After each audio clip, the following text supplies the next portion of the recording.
Don't you hate that situation when you want to join a conversation, but then you don't want to be rude and you don't want to cut anybody off, and then as a result, you don't end up saying anything? When you want to join a conversation, the first thing you need to do is wait for that pause.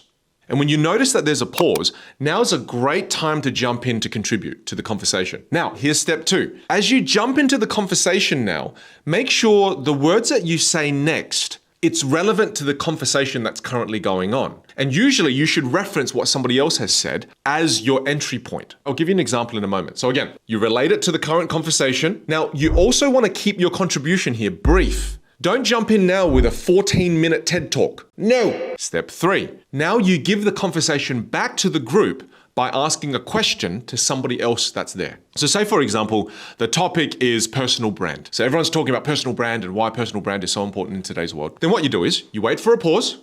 Once the pause is there, you jump in and you say, "Oh, James, I love what you mentioned about personal brand. I also feel that when it comes to personal brand, it's really critical now that we create video content online to build our personal brand. I find that video content allows us to establish such a personal connection with many potential clients. James, what do you think about that?" Boom. And that way, nobody feels like you've completely butt in, you've completely taken over the conversation, you've jumped in, and now you're a conversation hog. Doesn't seem like that, does it?